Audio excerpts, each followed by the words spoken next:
I spent 30 years sacrificing vacations and dinners to build a legacy, only to end up held hostage in my own home by the very people I was saving for.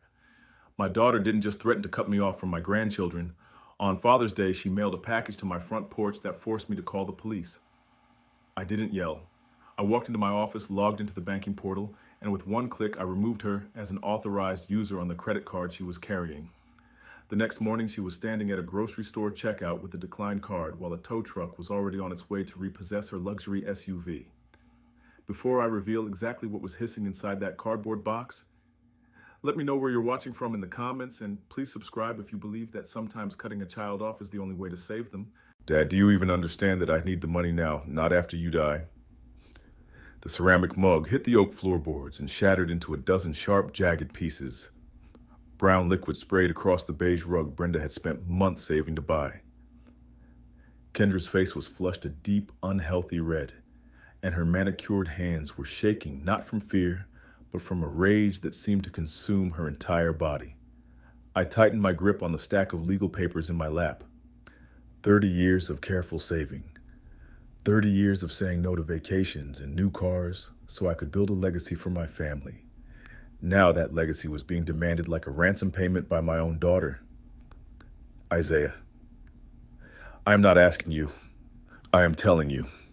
Kendra shouted, stepping over the broken pottery without looking down. We have bills piling up, and you are sitting here on a pile of cash like a dragon in a cave. It is selfish. It is cruel. Marcus shifted his weight on my leather recliner. He looked too comfortable. His expensive sneakers were resting on the coffee table I had built with my own hands in this very garage. He smirked as he watched his wife scream at her father. "Come on, Pops," he said with that lazy arrogance that made my teeth ache. "She is your only girl. What is $50,000 to a man sitting on a gold mine?" A gold mine. I looked at this man who had never worked a physical job in his life. "You think my retirement fund is a gold mine for you to plunder? Last month it was the car payment. The month before that, it was the rent because you wanted a loft downtown you couldn't afford. Help us out." I stood up slowly, feeling the stiffness in my 66-year-old knees. The air in the living room felt thick and hot. "I have been helping you out since the day you two got married. My retirement is not your personal bank, Marcus." Brenda stood in the kitchen doorway. Her hands were twisting a dish towel until her knuckles turned white. Her eyes darted between me and our daughter, filled with a terrified plea for peace. "Please, everyone, stop shouting," she whispered. "We can work this out like a family." Like a family, Kendra spun around to face her mother. "Family helps family, Mom. Dad is sitting here hoarding money while we are drowning. We could lose everything, and he just sits there holding on to his precious papers. Drowning in debts you chose," I said, my voice low and steady. "Debt from designer clothes and trips to Vegas and cars you didn't need." I looked at the purse hanging off her shoulder. "That bag cost more than my first car, Kendra. Do not talk to me about drowning when you are wearing a life raft made of gold." Marcus laughed, and it was a cold, ugly sound. He sat up and brushed invisible dust off his designer jeans. "Look, old man, nobody cares about your scrimping and saving stories. You pushed a broom and fixed pipes for 40 years. Now you think you are some kind of financial genius because you didn't spend a dime. You don't know how the real world works anymore." The disrespect tasted like copper in my mouth. Pushed a broom. I was the director of facilities for the city school district. I managed a staff of 50 men and a budget of $4 million. I worked 16-hour days so my daughter could have braces and ballet lessons. I missed anniversary dinners and birthday parties so I could secure a future for this family. I looked at Marcus with his designer watch and his empty resume. "I worked that hard so you wouldn't have to," I said, struggling to keep my voice from trembling. But maybe that was my mistake. I made it too easy for you. I taught you that money appears by magic, not by sweat. Kendra stepped closer until she was inches from my face. The smell of her expensive perfume was suffocating in the small room. "I don't care about your history lesson, Dad. I care about the eviction notice we got yesterday. Give us the money, or you prove you don't love us. It is that simple." The ultimatum hung in the air. Love was now a transaction. If I paid, I loved her. If I kept the money I earned, I was the enemy. I looked at the shattered cup on the floor. It was a Father's Day gift from 10 years ago. Number one, Dad, written in fading blue letters. Now it was just trash on a stained rug. You think love is a check, Kendra? I asked quietly. You think being a father means letting you destroy yourself with my resources? Marcus stood up, now looming over me. He was younger and broader, but he had soft hands and soft eyes. Stop the lecture, Isaiah, he said, his voice losing its playful edge. We are not leaving here without a transfer. We know you have the liquid assets. We saw the statements on your desk. You went through my desk. The violation hit me harder than the shouting. My home office was my private sanctuary. We needed to know the truth, Marcus said with a shrug. And the truth is, you are rich and we are broke. So you are going to fix it, because that is what fathers do. I looked at Brenda. She had tears streaming down her face, but she didn't move to stop them. She was paralyzed by the conflict caught between the husband she respected and the daughter she adored. But I could not be paralyzed. Not anymore. I am rich. I shook my head. I am not rich, Marcus. I am prepared. There's a difference. And you are about to learn it the hard way. Brenda stepped fully into the room, her face pale and wet with tears. She reached out a trembling hand toward our daughter. Kendra, baby, please listen to reason. Your father loves you. We just want you to be responsible. Responsible, Kendra whirled on her mother like a viper striking. Her eyes were wild with an entitlement that terrified me. You call this love, Mom. Watching us struggle while he sits on a fortune, you're pathetic. You have spent your whole life walking in his shadow, terrified to spend a dime without his permission. You are not a wife, you are a servant. The room went deadly silent. Brenda recoiled as if she had been slapped.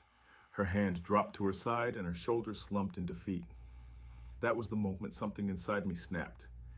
It was one thing to insult me. I was a man. I could take the heat. I could take the ingratitude.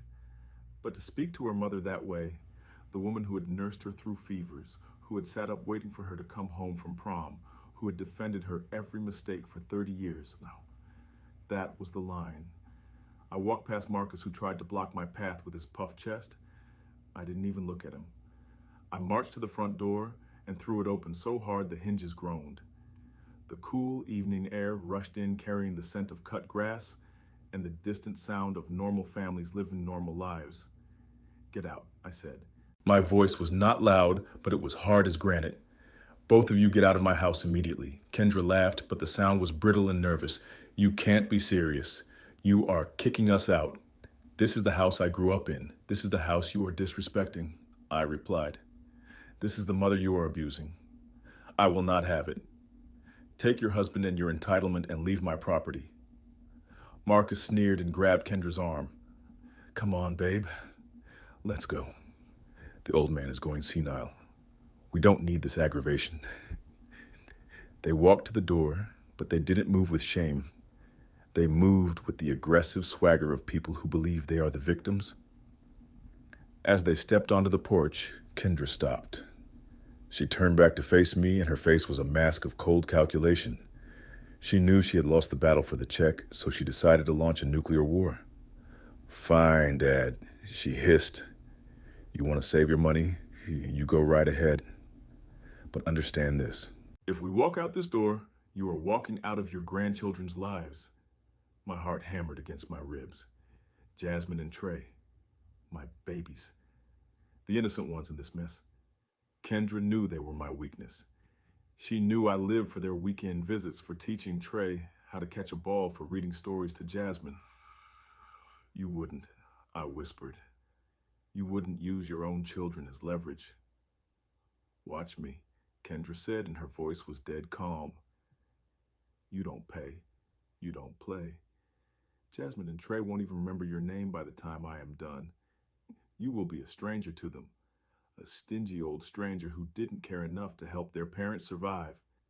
She turned and marched down the walkway, her heels clicking on the concrete like gunshots.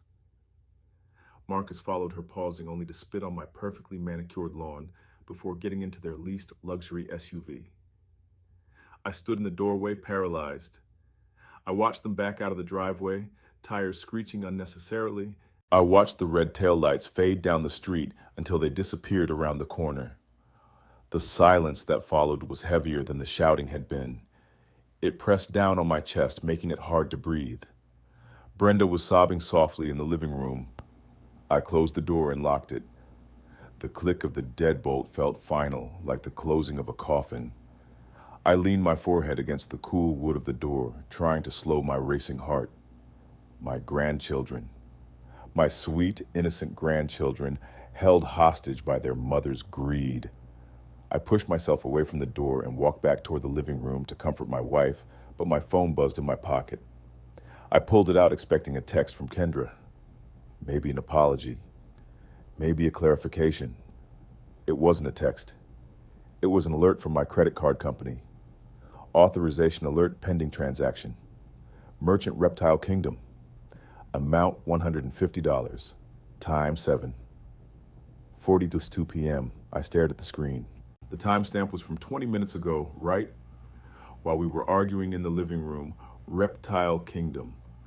I didn't own a lizard. I didn't like snakes. Why would there be a charge for an exotic pet store on my emergency card? I tapped the screen, my fingers feeling numb. The secondary card. The one I had given Kendra 5 years ago for extreme emergencies only. For flat tires or urgent medicine. She had it in her wallet. While she was screaming at me about poverty, while she was breaking our cups and insulting her mother, a transaction had processed on my dime. Reptile Kingdom. A cold shiver ran down my spine that had nothing to do with the evening air. It wasn't just the theft.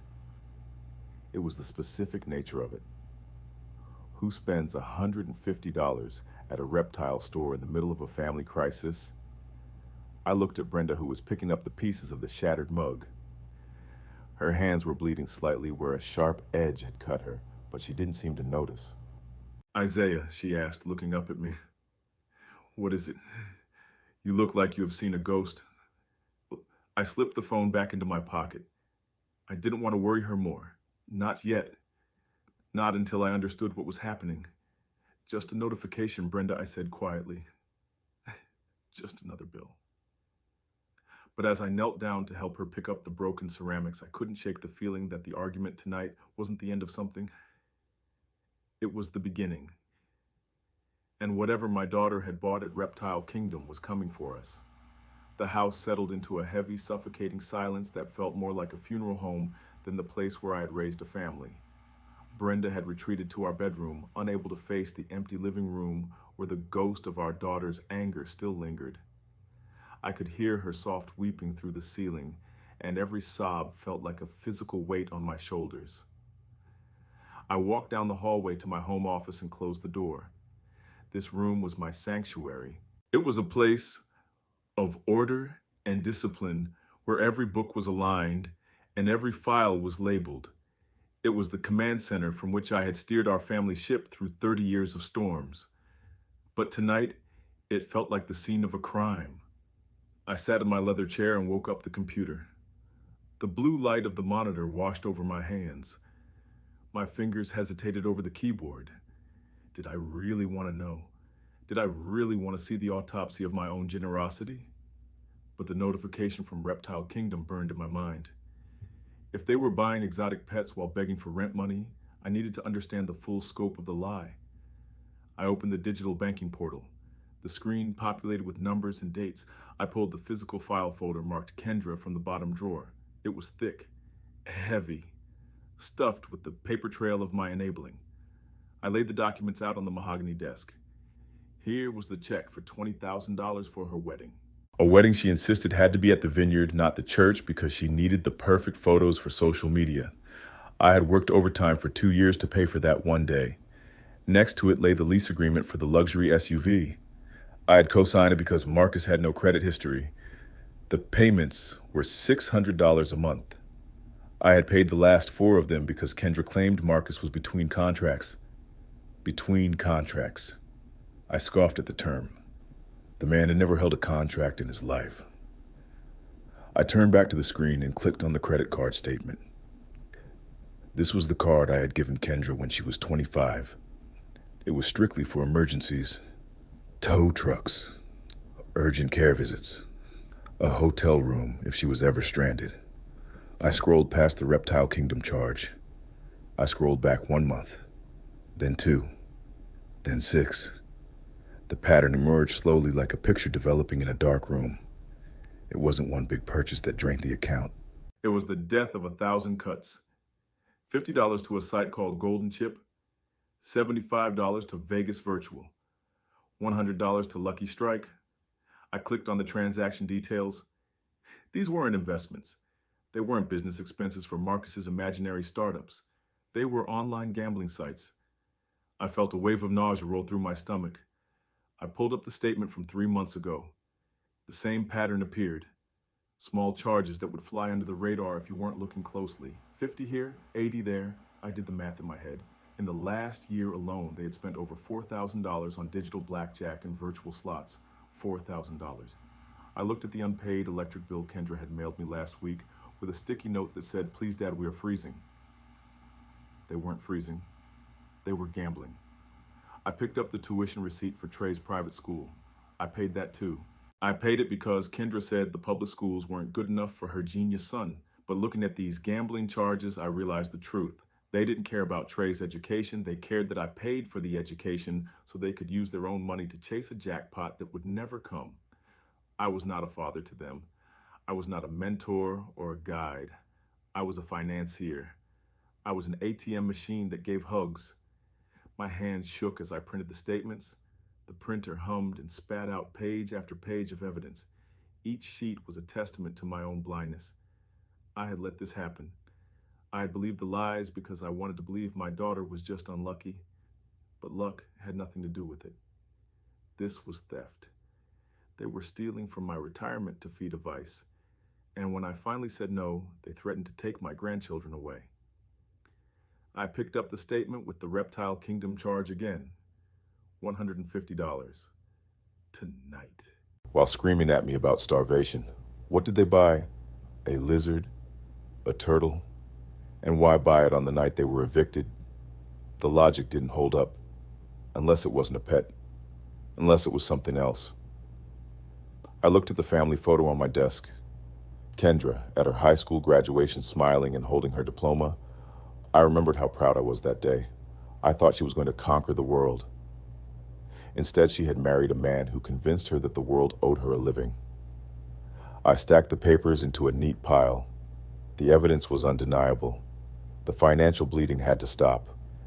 But as I turned off the monitor and plunged the room into darkness, I knew that stopping the money would start a war.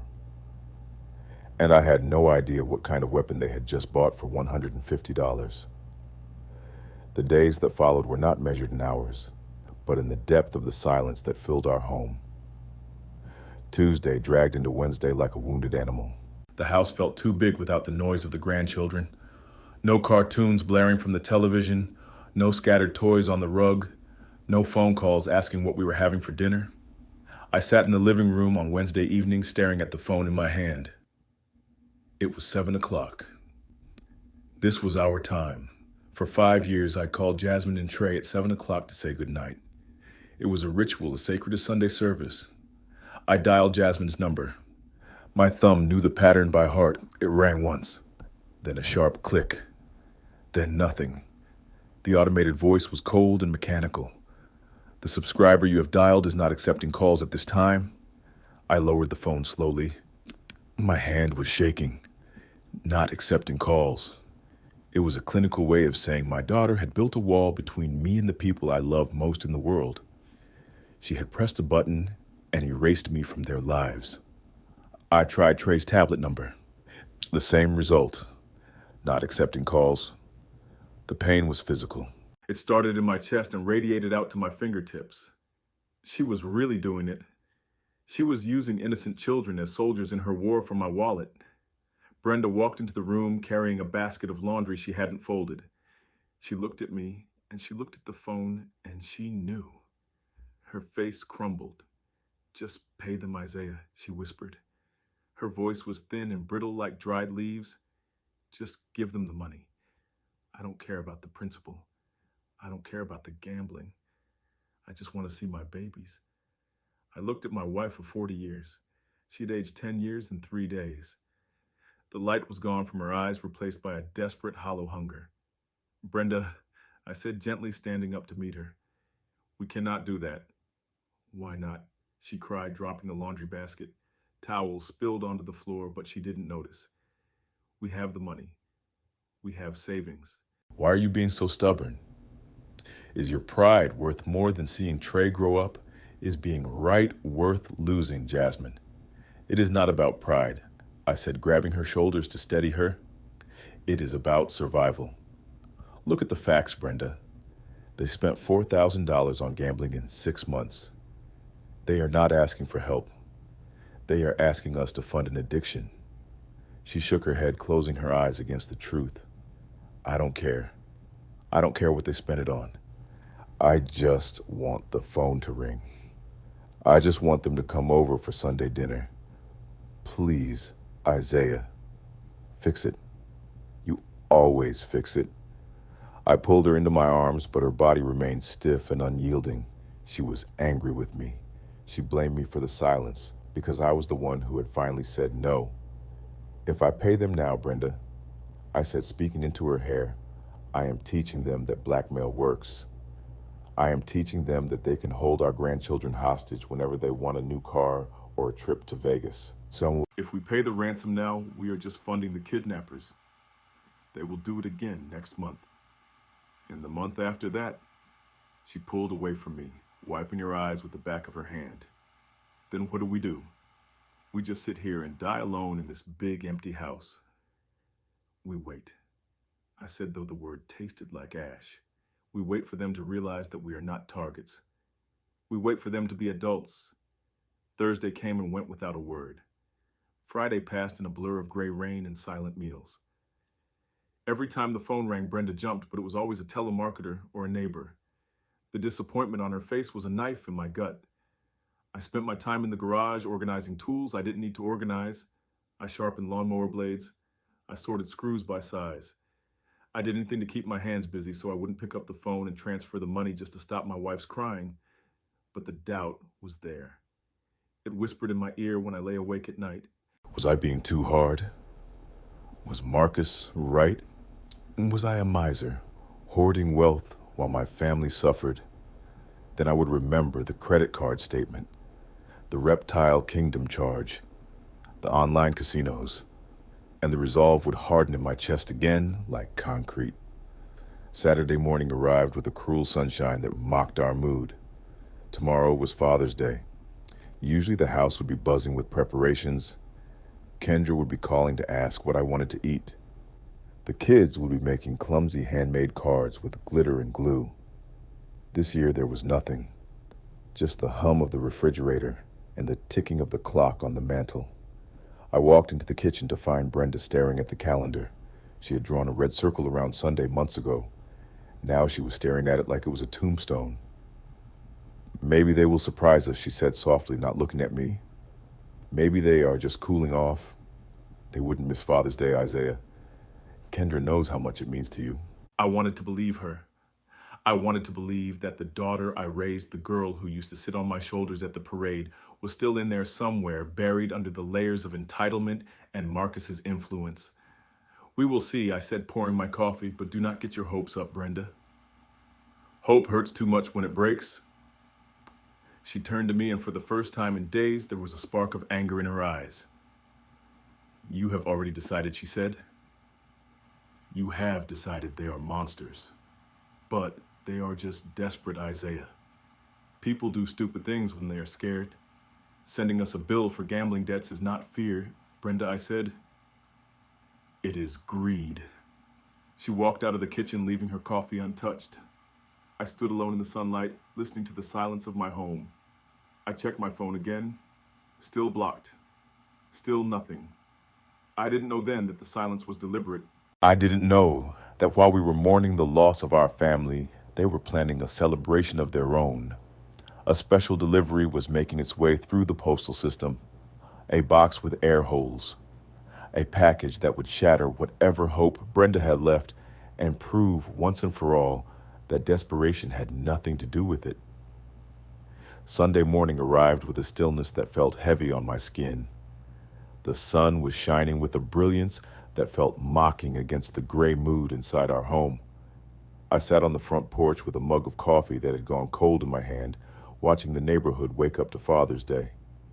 Across the street, the Patels were loading their minivan.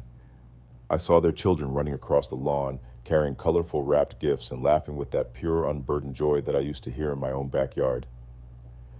Mr. Patel caught my eye and waved a cheerful greeting. I forced my hand to lift in return, but the smile felt like a cracked mask on my face. Inside the house, Brenda was moving through the kitchen with a quiet, desperate energy. She was baking cinnamon rolls. The sweet scent drifted through the screen door, but it made my stomach turn. She was baking for ghosts. She was preparing a celebration for a family that had blocked our numbers and erased us from their lives. I checked my watch at 9 o'clock. In years past, this was the time the cars would pull into the driveway. The grandkids would tumble out screaming, "Happy Father's Day," "Pop, pop," and tackling me in the grass. Today, the driveway was empty. The asphalt was clean and silent. A white delivery van turned onto our street. It was moving slowly, checking house numbers. I watched it with mild curiosity. Sunday deliveries were rare, they cost extra. Usually people only paid for Sunday service for emergencies or very specific gifts. The van slowed down and stopped in front of our house. The brakes squeaked in the quiet morning air. A driver in a brown uniform hopped out carrying a handheld scanner and a box tucked under his arm. My heart gave a strange stutter in my chest. I stood up, setting my mug on the railing. Brenda appeared at the screen door, her hands covered in flour. "Is that for us?" she asked, and her voice trembled with a sudden fragile hope. I walked down the steps to meet the driver. He was a young man chewing gum with a bored expression. "William Carr?" he asked, looking at his device. "That is me," I said. "Sign here, please." "Priority overnight. Someone paid a premium to get this to you on a Sunday." I scribbled my signature on the screen. "Who is it from?" I asked, taking the box. He shrugged. "Label just says priority shipping. Have a good day, sir." He jogged back to his truck, leaving me standing on the sidewalk with the package. It was a medium-sized cardboard box about the size of a pair of work boots. It was taped shut with layers of heavy packing tape. I walked back up the porch steps. Brenda pushed the screen door open and stepped out, wiping her hands on her apron. Her eyes were wide and shining with tears. "It is from them, isn't it?" she said, breathless. "I knew it. I knew they wouldn't forget you, Isaiah. They sent a gift. It is a peace offering."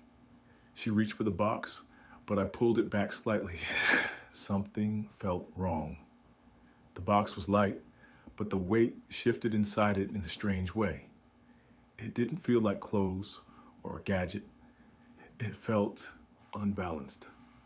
"Let's take it inside," I said, trying to keep my voice steady. We walked into the living room, and I placed the box on the coffee table. The same table where Marcus had rested his feet just days ago. The same room where the shouting had echoed off the walls. Brenda was already heading for the kitchen drawer where we kept the scissors.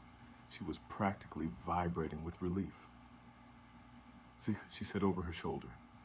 "They were just angry. They cooled off. They sent a gift to apologize. You were wrong, Isaiah." Family is still family. I stared at the box. The shipping label was generic. No return address. Just my name and address typed in bold black letters. But then I looked closer. On the side of the box near the bottom, there were small punctures. 4 or 5 little holes that looked like they had been punched with a screwdriver or a pen. They were rough and uneven. Brenda came back with the scissors, smiling. "Open it up," she urged. "Maybe it is that watch you wanted. Or frame pictures of the kids." "Stop," I said sharply. She froze halfway to the table, the smile faltering. "What, do not open that, Brenda. Well, you're being paranoid. It is a gift. Look at the box," I said, pointing to the side. "Look at the holes." She leaned in, squinting. "They are just damaged spots," she said dismissively. "Maybe it got bumped in the truck." "They are breathing holes, Brenda." The words hung in the air between us, sucking the warmth out of the room. She looked at me confused and then looked back at the box. Sano, breathing holes. You don't punch holes in a box for a watch? I said, my voice dropping to a whisper. You punch holes when something inside needs air. We both stared at the cardboard cube. Suddenly, it didn't look like a gift anymore. It looked like a threat sitting in the center of our home. The silence in the room stretched tight as a piano wire. Then we heard it. It was faint at first. This soft, dry, rustling sound, like dry leaves sliding against pavement. It came from inside the box. Brenda gasped and took a step back, clutching the scissors to her chest. Did you hear that? She whispered. I nodded.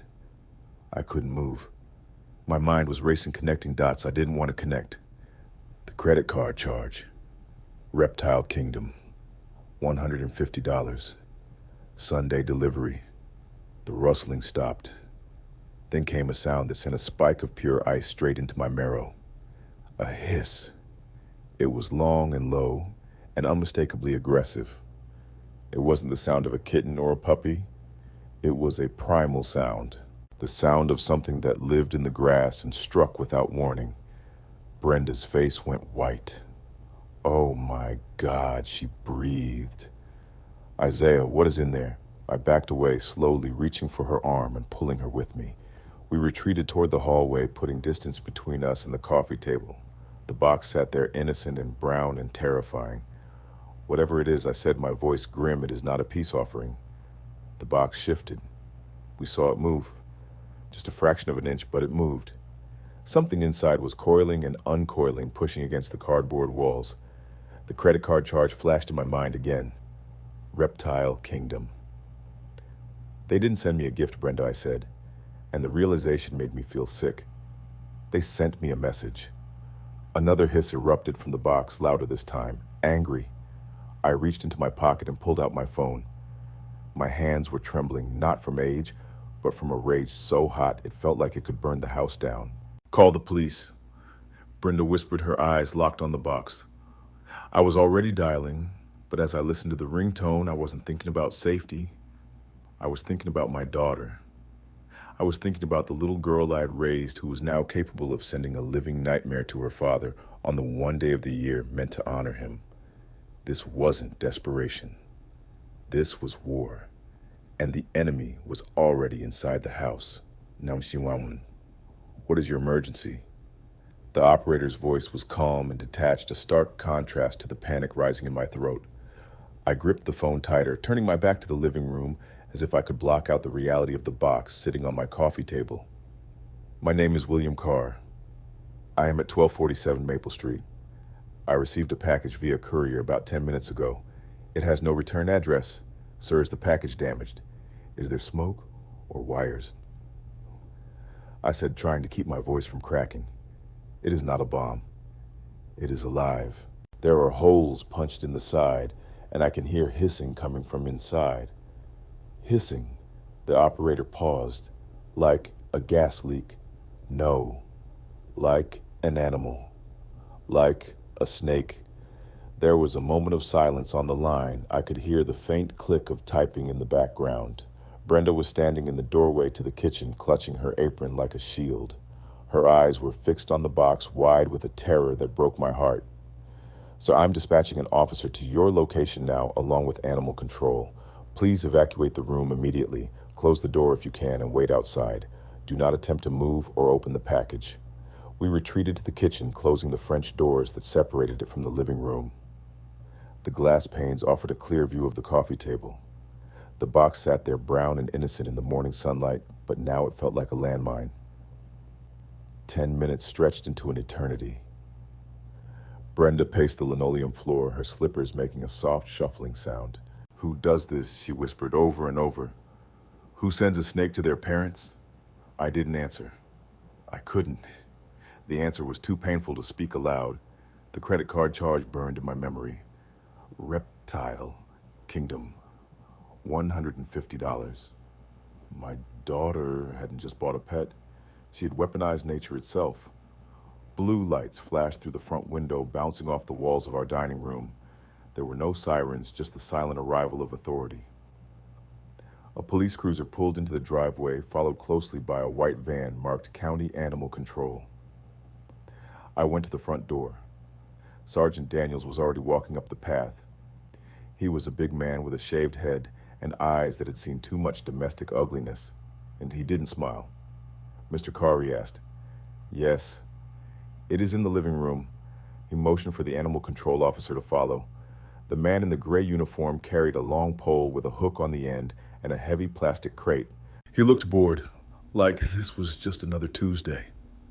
We stood in the hallway while they entered the living room. Sergeant Daniels kept his hand near his holster, his eyes scanning the room. The animal control officer approached the coffee table slowly. He leaned down listening. "Yeah, there is definitely something in there," he said. "Sounds big. Probably agitated from the transport." My stomach churned. Agitated. My daughter had shipped a living, breathing creature in a dark box bouncing around in the back of a van just to terrorize us. It wasn't just cruel to us.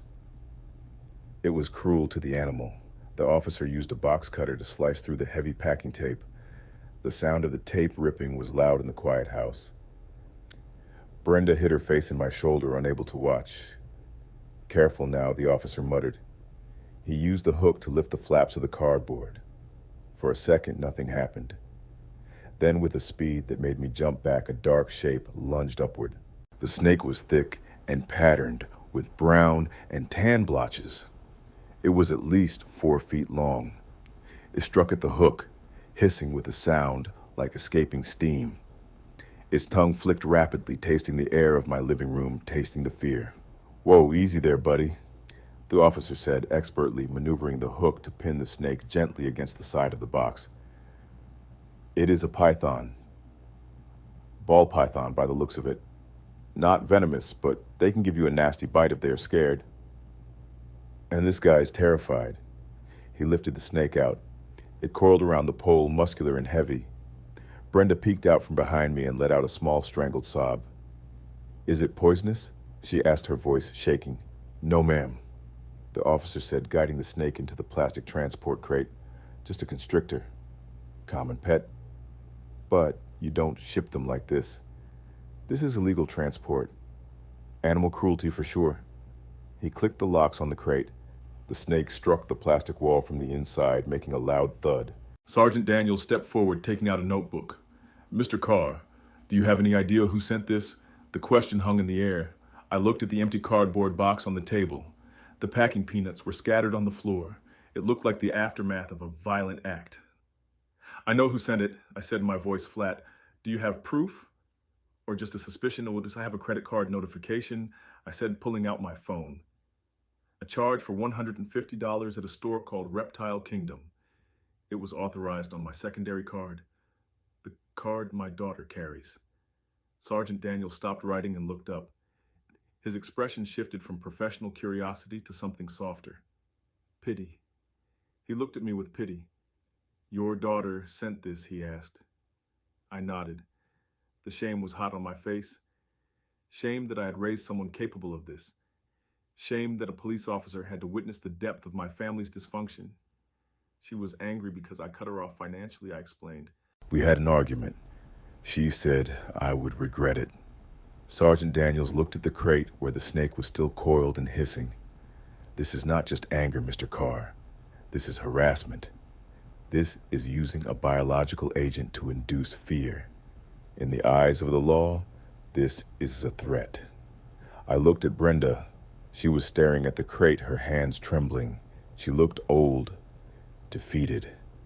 The hope she'd held onto an hour ago, the hope that it was a peace offering, was dead. The animal control officer picked up the crate. "I'm going to take this guy to the shelter," he said.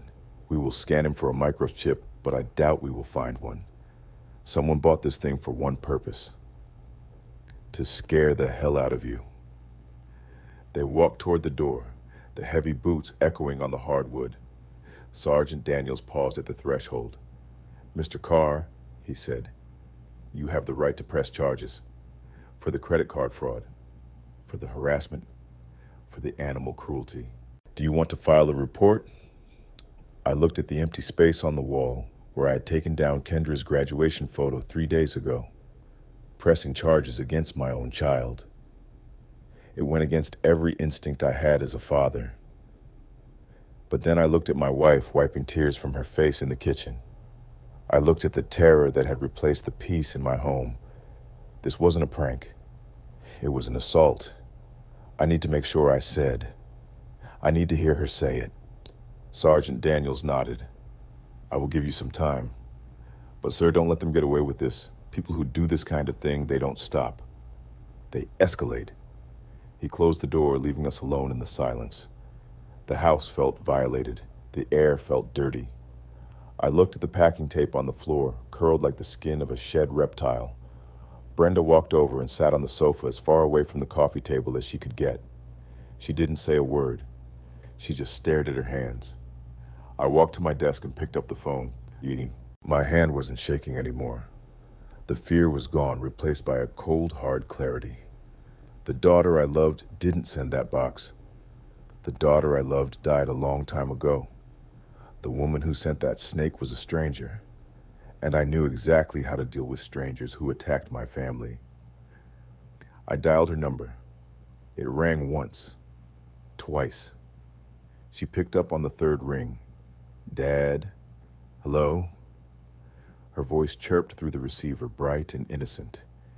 It was the tone she used when she wanted to pretend the last week hadn't happened. The tone she used when she was fishing for a compliment or a check. I didn't answer immediately. I couldn't. My throat felt tight, constricted by a mixture of grief and fury that was harder to swallow than smoke. I stood in the center of my kitchen, gripping the phone until my knuckles turned white, while my eyes traced the wood grain of the table where Sergeant Daniels had sat only 15 minutes ago. The ghost of the police officer's question still hung in the heavy air of the room, overpowering the scent of Brenda's cinnamon rolls. I needed to let the memory of that interrogation settle in my mind before I could speak to the woman who had caused it. I needed to hold on to the cold, hard facts Sergeant Daniels had laid out for me because the sound of my daughter's voice was already trying to soften my resolve. Mr. Carr Daniels had asked, his pen hovering over his notepad, "Do you have any enemies? Anyone who would want to cause you significant distress?" The question had felt absurd in my quiet suburban kitchen. I was a retired facilities manager. I grew tomatoes. I volunteered at the library. Men like me didn't have enemies. We had neighbors who borrowed lawnmowers and forgot to return them. We didn't have shadows from the past coming to terrorize us. I don't have enemies. I had told him, my voice shaking with the humiliation of the moment. I have a family.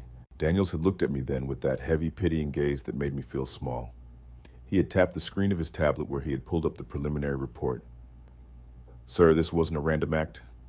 This package was sent priority overnight on a Sunday. That cost upwards of $80 just for the shipping. The snake itself, based on the size and morph, is retail valued at another $70. He had leaned forward, his elbows resting on my table. This person spent nearly $200 to ensure this arrived exactly when you would be home to open it. This is intimate, Mr. Carr. This is personal. This is someone who knows your routine, who knows your fears, and who has access to your address." Access. The word had triggered something in my brain. I had walked to my laptop, which was still open on the counter, and woke up the screen. The banking portal was still active. I had clicked on the transaction details for the Reptile Kingdom charge one more time, needing to see it with the police officer standing there as a witness. I had expanded the line item. The bank's digital receipt provided more than just the merchant name. It provided the itemized breakdown. Item ball python. Juvenile. Item live arrival guarantee. Item priority Sunday dispatch. Total $150.00. The timestamp was 7:42 p.m. on Tuesday, the exact moment Kendra had been standing on my porch screaming that I didn't love her. The exact moment she had threatened to take my grandchildren away. I had turned the laptop screen towards Sergeant Daniels. He had read the screen without expression, his face a mask of professional detachment. But I saw the slight tightening of his jaw. "Is this an authorized user?" he had asked, pointing to the name on the card. Kendra Davis. "It is my daughter," I'd whispered. The words tasted like bile.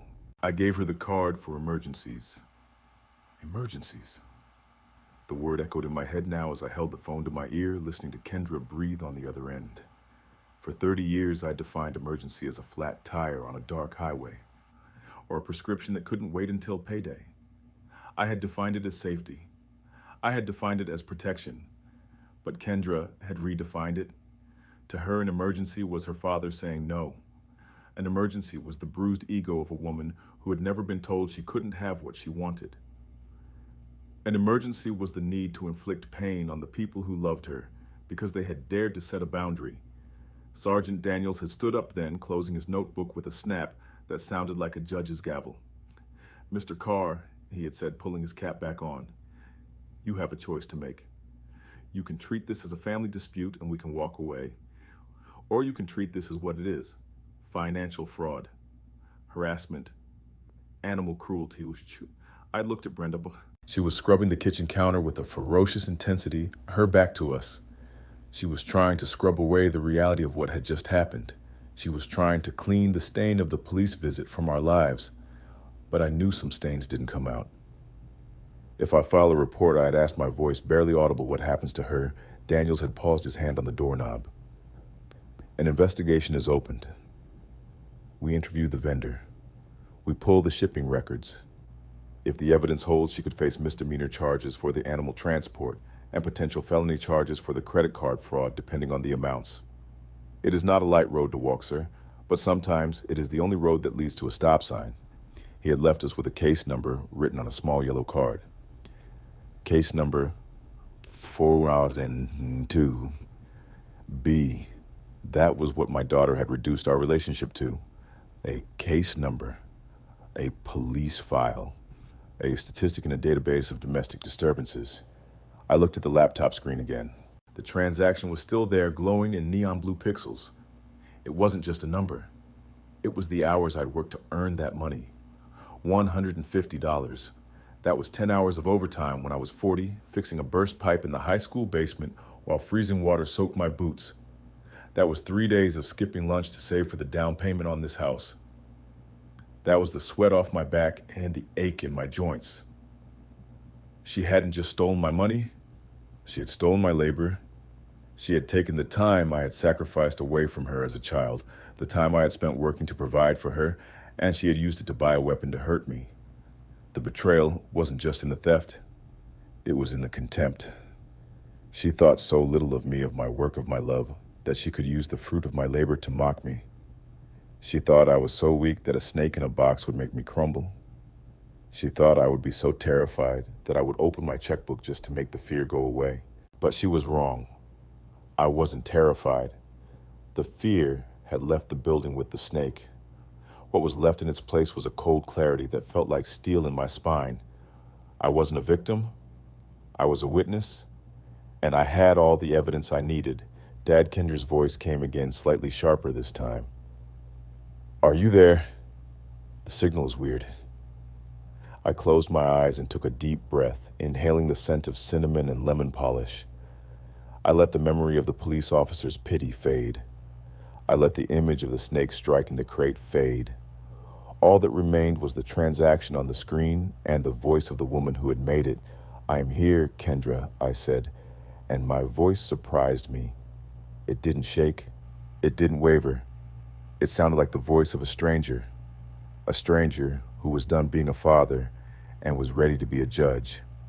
"Happy Father's Day, Dash," she said again, and the cheerfulness in her voice felt like a slap in the face. "I hope you're having a relaxing Sunday." I gripped the phone tighter, my knuckles turning white against the black plastic case. "A relaxing Sunday." She asked it with such casual sweetness, as if she hadn't just orchestrated a biological terror attack on my living room.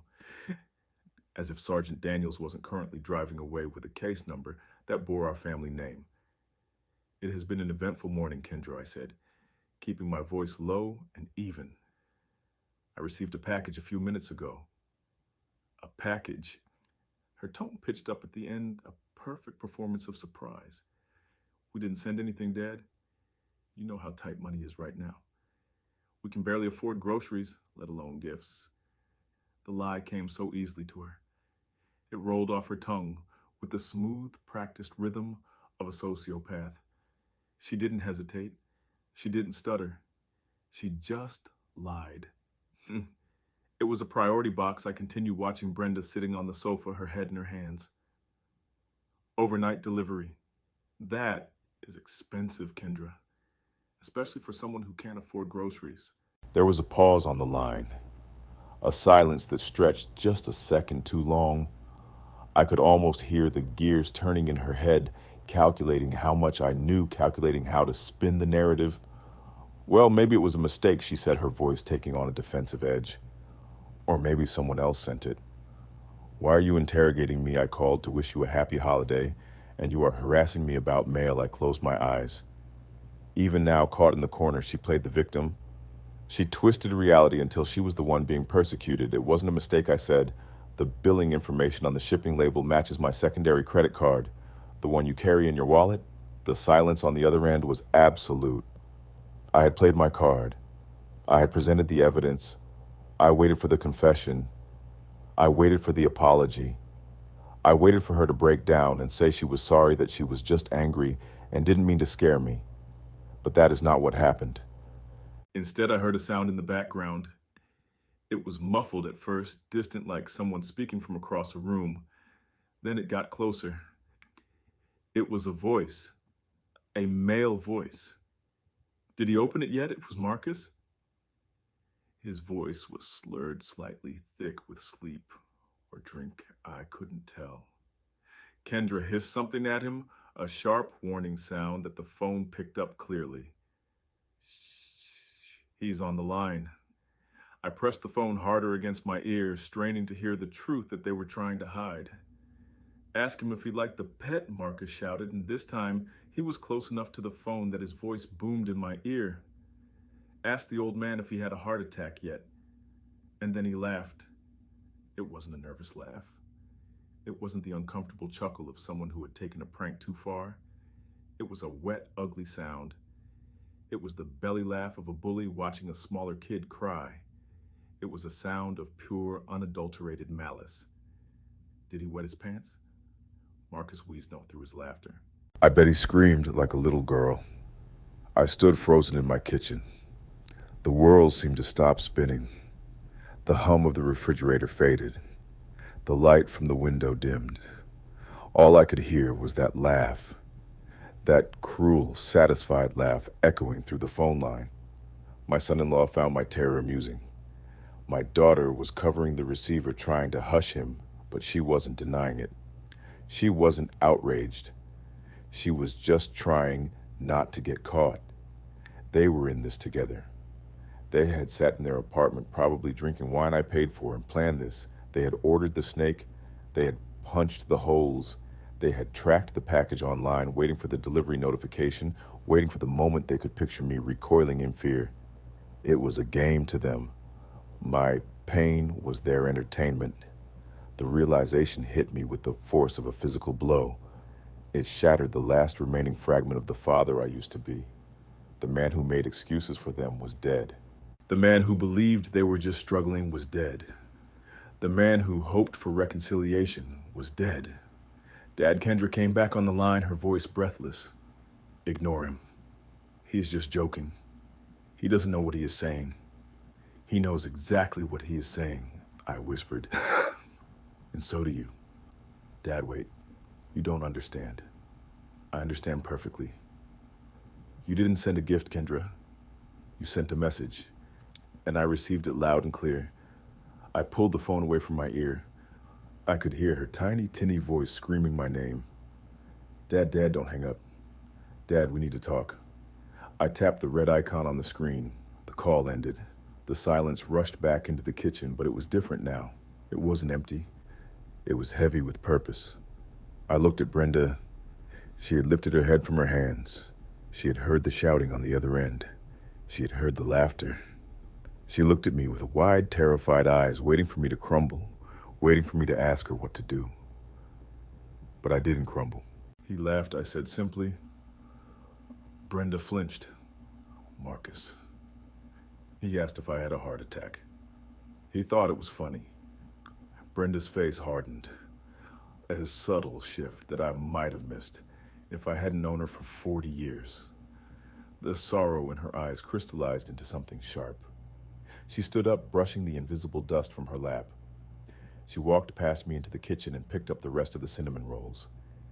She opened the trash can and swept them inside. The metal lid clanged shut with a sound like a prison door closing. "Do what you have to do, Isaiah," she said. I nodded. I turned and walked out of the kitchen down the hallway, past the family photos that lined the walls. I didn't look at them. I didn't look at the picture of Kendra at her prom or the snapshot of Marcus holding Trey at the hospital. Those people didn't exist anymore. I walked into my office and sat in the leather chair. It groaned under my weight. I placed my phone on the desk face down. I didn't want to see the notifications.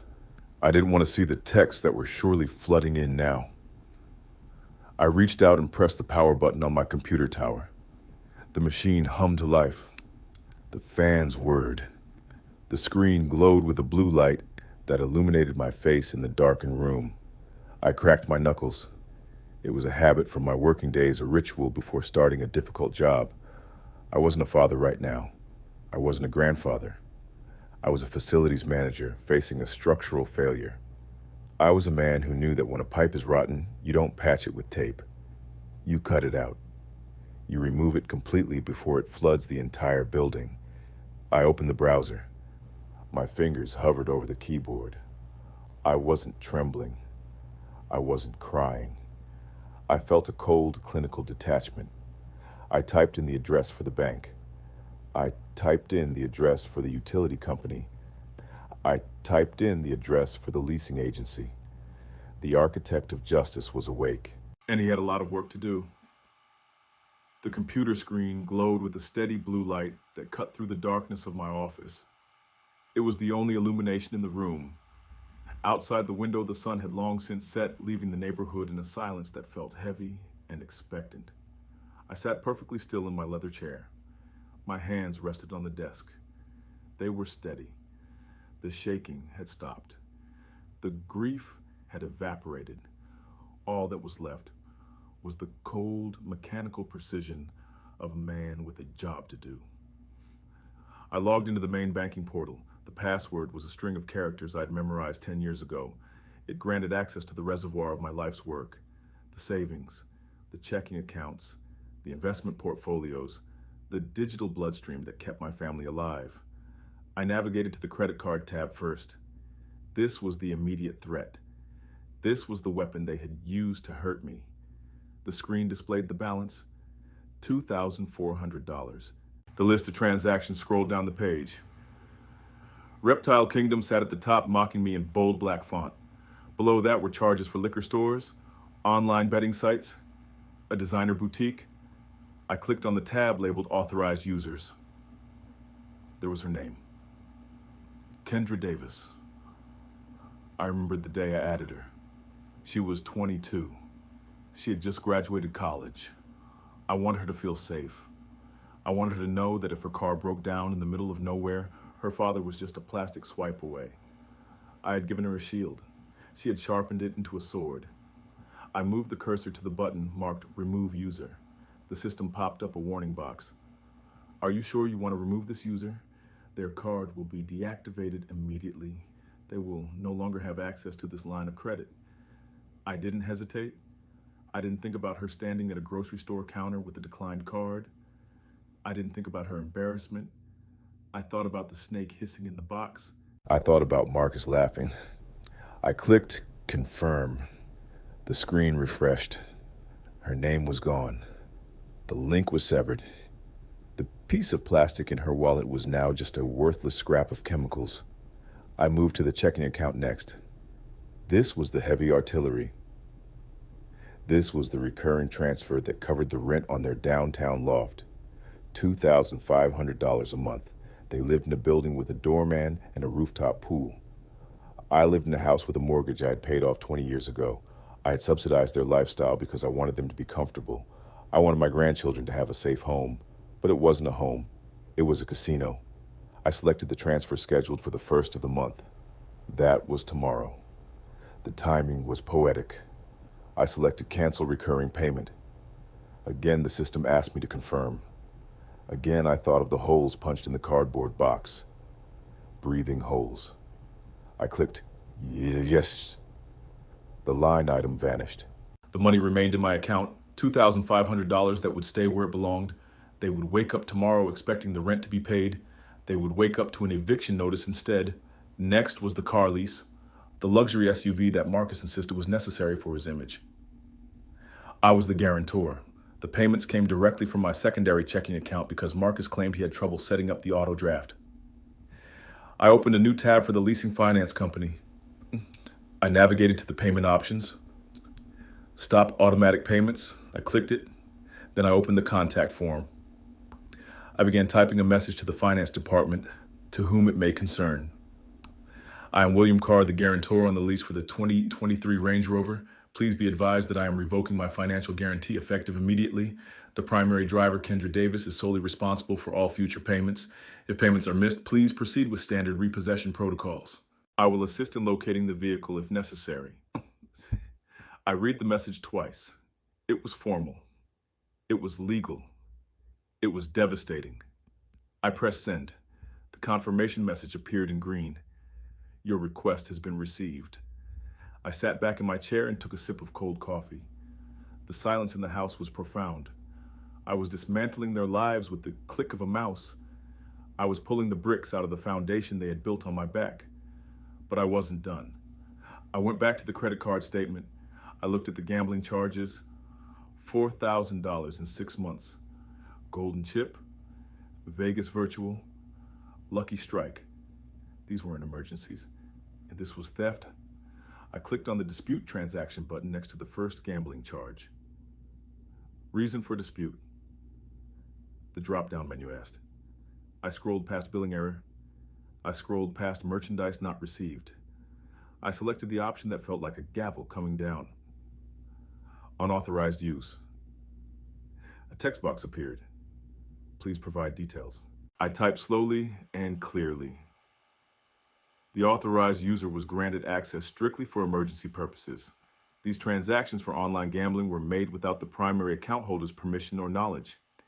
This constitutes a misuse of funds and theft of resources. I copied the text and pasted it for every single gambling charge. $50, $100, $75. Then I did it for the Reptile Kingdom charge. Unauthorized use. Misuse of funds. By disputing these charges, I wasn't just getting my money back. I was flagging the account. The bank would investigate. They would see the pattern. They would contact the merchant. And eventually, they would contact the user. Kendra wouldn't just be broke. She would be under investigation for credit card fraud. I clicked submit on the final dispute. The screen flashed a confirmation number. Case ID 88392. It was done. I looked at the clock in the corner of the screen. It was 3 a.m. I had been working for 4 hours. My digital guillotine had fallen. The ropes were cut. The safety nets were burned. I closed the browser. I shut down the computer. The fan whirred into silence, and the room plunged into darkness. I sat there for a long time, listening to the beating of my own heart. I felt lighter. The crushing weight of their expectations was gone. The heavy yoke of their entitlement had been lifted from my shoulders. I stood up and walked to the window. The sky was beginning to turn a bruised purple in the east. Dawn was coming. Upstairs, Brenda was sleeping. Down the street, the world was waking up. And somewhere in the city, my daughter and her husband were sleeping peacefully in a bed I paid for, dreaming of a future I was funding. They didn't know that the world had changed while they slept. They didn't know that the ATM had been unplugged. They didn't know that the landlord was about to knock. I walked out of the office and closed the door. I locked it. I went into the kitchen and started a fresh pot of coffee.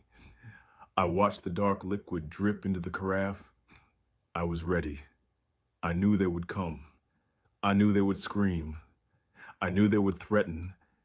But let them come. The man they were coming to see was not the man they knew. That man had died the moment he heard a snake hiss in his living room. The man waiting for them now was the architect of justice, and his foundation was made of stone. Tuesday morning broke with a deceptive calm.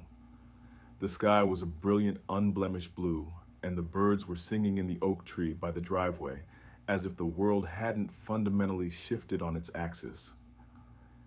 I sat at the kitchen table nursing my third cup of coffee, watching the clock on the microwave. It was 10:15.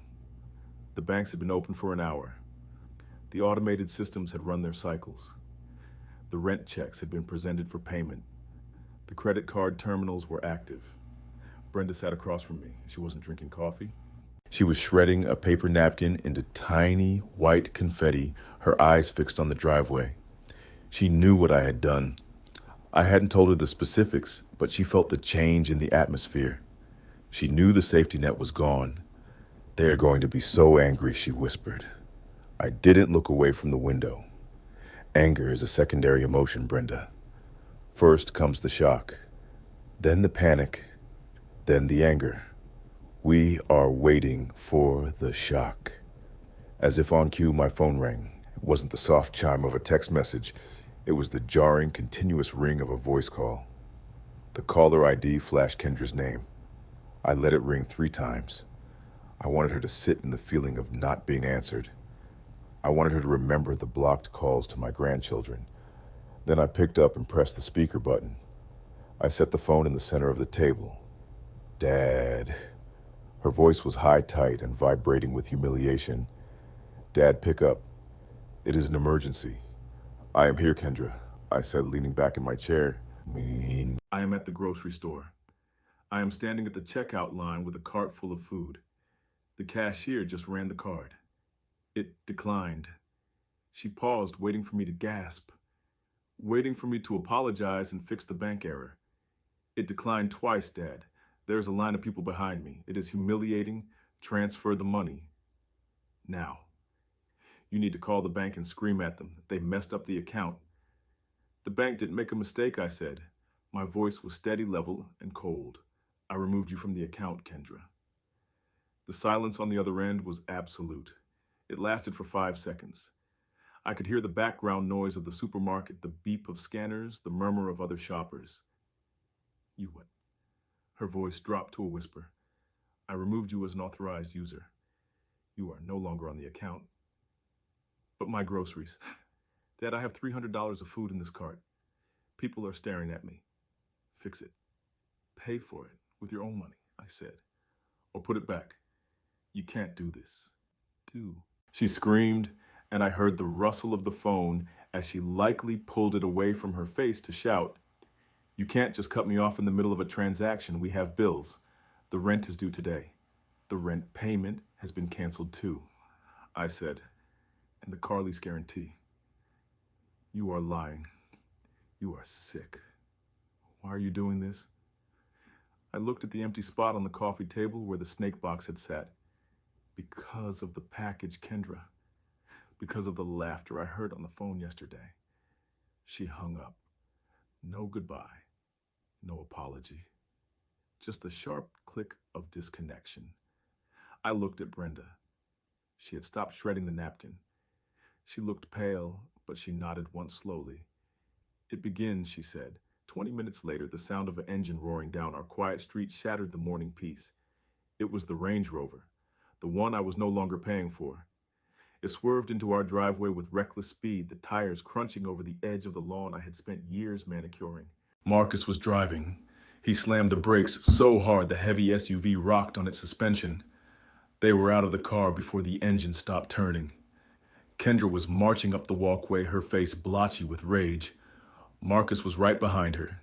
His fist clenched his face, dark with a menace he usually kept hidden behind lazy smiles. I stood up and walked to the front door. Brenda started to follow me, but I held up a hand. "Stay here," I told her. I opened the heavy wooden front door, but I kept the metal security screen locked. It was a sturdy mesh designed to keep out insects, but today it served a different purpose. It was the barrier between my home and the chaos I had expelled.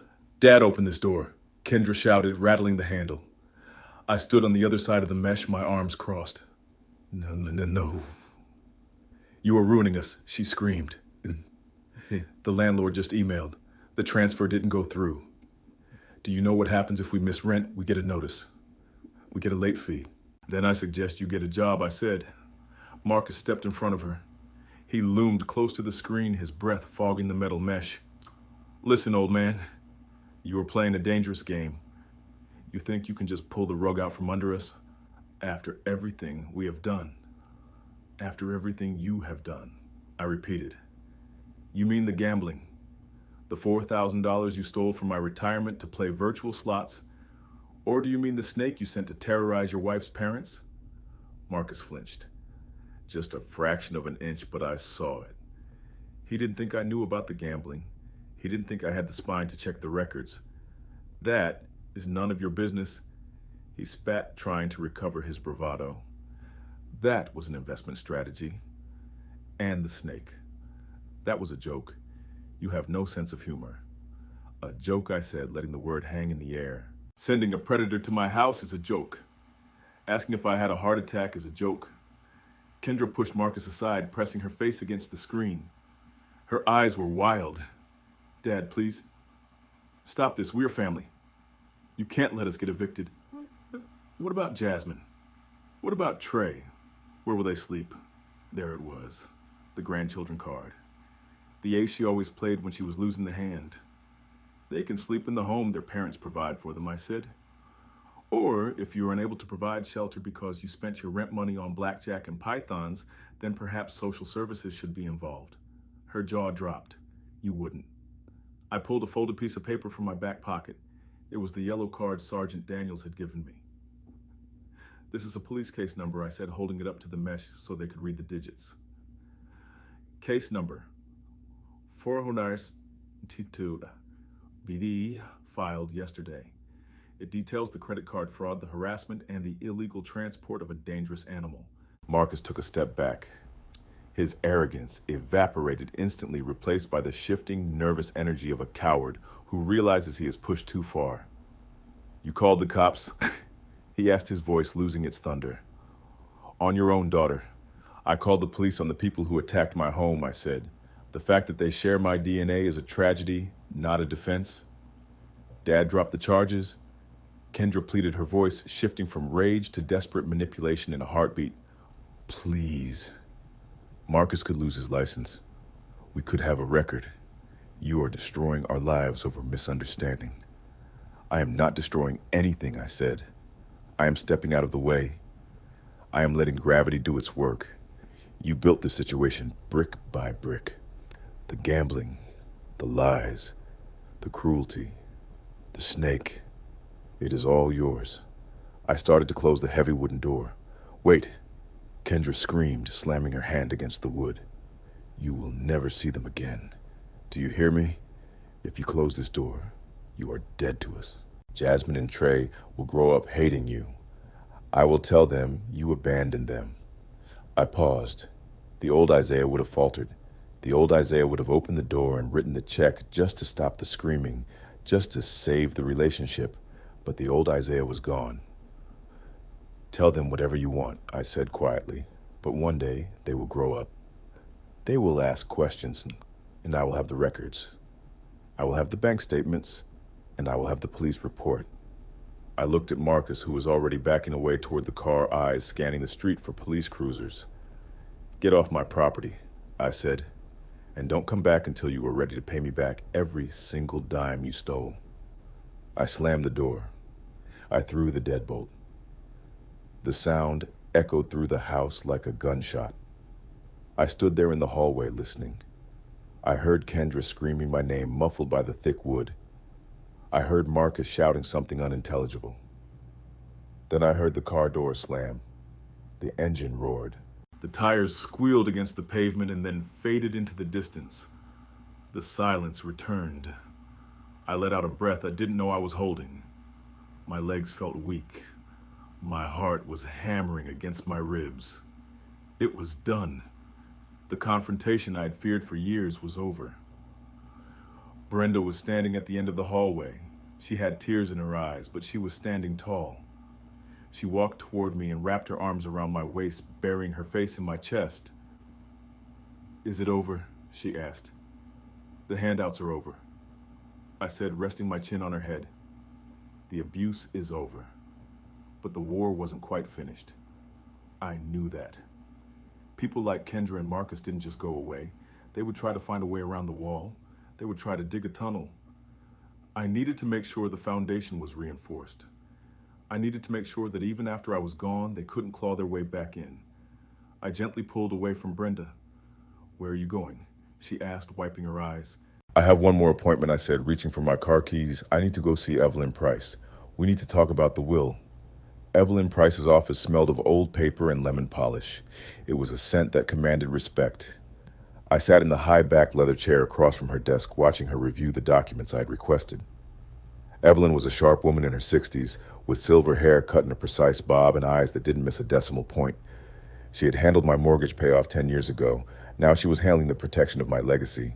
"So let me verify I have this correct, Isaiah," she said, peering over her reading glasses. "You want to create what we call a bypass trust. This effectively removes your daughter, Kendra Davis, as a beneficiary entirely. Upon your passing and Brenda's passing, the entirety of the estate bypasses her generation and flows directly to the grandchildren." "That is correct," I said.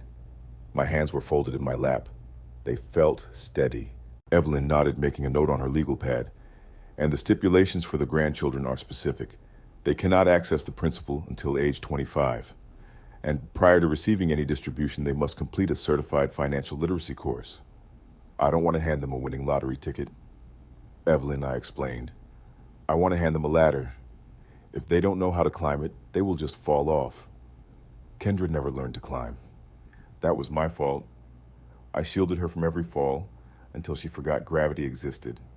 I won't make that mistake with Jasmine and Trey. It is a wise structure," she agreed, tapping the document with her pen. "It prevents the parents from accessing the funds as guardians. The trustee will pay the educational institutions directly. No cash changes hands. Kendra and Marcus won't be able to touch a penny for rent or gambling debts. It is ironclad, Isaiah." She slid the heavy stack of papers across the mahogany desk toward me. She also placed a separate, thinner file on top. "So, this is the restraining order," she said, her voice dropping to a more serious register. "The judge signed it an hour ago. Based on the police report regarding the snake and the threatening voicemail, it was granted immediately. It is a temporary order of protection for now. But with the evidence of the credit card fraud and the biological threat, we can likely make it permanent in court next month." I looked at the court seal stamped in red ink. It was a shield. A legal barrier that said my home was no longer a battleground. "If they come within 500 feet of your residence or attempt to contact you via phone or third party, they will be arrested," Evelyn continued. "It gives the police the power to intervene before a situation escalates. You did the right thing, Isaiah. Sending a live animal like that to an elderly couple is not a prank. It is psychological warfare." I picked up the pen. It felt heavy in my hand, not because of the weight of the ink, but because of the weight of the decision. By signing these papers, I was legally acknowledging that my daughter was a danger to me. I was cutting the final cord. But as I looked at the signature line, I didn't see Kendra's face. I saw Jasmine and Trey. I saw their future. A future where their college tuition wasn't gambled away on virtual slots. A future where they could go to school without worrying about eviction notices. I was not punishing my daughter. I was protecting her children. I pressed the pen to the paper. The ink flowed smoothly dark and permanent. I signed my name, William Isaiah Carr. With each loop of the cursive letters, I felt the chains of 30 years of enabling falling away. "It is done," I said, setting the pen down. Evelyn gathered the papers and placed them in a secure folder. "It is done," she confirmed. "You are safe, Isaiah, and your legacy is safe." 1 month later, the silence in our backyard was no longer a weight, but a comfort. I knelt in the soft dirt of the garden bed, tying the heavy tomato vines to their wooden stakes with careful hands. The late summer sun was warm on my back. Brenda sat on the porch swing behind me. The rhythm of the chain creaking back and forth was the only sound in the afternoon air. She was reading a book, something she hadn't done in years because her mind had been too cluttered with worry about the next crisis. We heard through Mrs. Patterson down the street what had happened to them. In the suburbs, news travels faster than legal notices. They had been evicted from the downtown loft 3 days after the rent check bounced. The doorman they loved so much had likely been the one to hold the door open while they carried their boxes out to the curb. They were living in a 2-room apartment on the south side now. It was small. It was cramped. But it was affordable based on what they actually earned. And they were earning. That was the most surprising news of all. Marcus had taken a job as a delivery driver. The irony wasn't lost on me. The man who had laughed while a courier delivered a snake to my door was now spending his days carrying packages to other people's doorsteps, sweating in the summer heat. Kendra was working shifts at the very grocery store where her card had declined. She was scanning items and bagging vegetables, learning the value of $1 1 hour at a time. I wiped the dirt from my hands and stood up, walking over to the porch. I sat beside Brenda and she rested her head on my shoulder. "Do you miss them?" she asked quietly. She meant the children, Jasmine and Trey. "Every day," I said. "It is a physical ache, Brenda, like missing a limb, but it is a clean pain." That was the difference. Before it was a dirty pain mixed with fear and manipulation and anger. Now it was just pure grief, and grief I could handle. Grief was honest. I know they are okay, I continued. I know they have a roof. I know they are eating food they paid for. And I know that in 18 years there will be a fund waiting for the grandchildren that will give them a real start in life. We were sending letters to the trust administrator every week. Letters for Jasmine and Trey, telling them we loved them, telling them we were thinking of them. The lawyer would keep them safe until the kids were old enough to understand why we had to stay away. One day they will read them, Brenda said. One day they will know we didn't abandon them. We saved them. I looked out at the garden. The tomato plants were thriving because I had pruned the dead leaves. I had cut away the rot so the fruit could grow. It was a violent act, pruning. You had to take a knife to something living. But if you didn't do it, the whole plant would die. We sat there as the sun began to set, casting long shadows across the lawn. The phone in my pocket was silent. No threats. No demands. No emergencies. Just the peaceful quiet of a home that had finally reclaimed its dignity. We had lost a daughter, but we had found our lives again. And maybe by closing the door, we had given Kendra the only chance she ever really had to learn how to open one for herself. We often mistake a lack of boundaries for an abundance of love. We convince ourselves that saying yes is the only way to show we care, but an open wallet often leads to a closed heart. As Isaiah learned, you cannot build a healthy future by funding the toxicity of the present. True love sometimes requires the terrible courage to become the villain in someone else's story so that they are forced to become the hero of their own. A legacy is not what you leave for your children, but what you leave in them.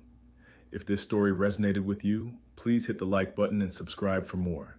Share your thoughts in the comments below and click the box on the left for the next story. Thank you for watching.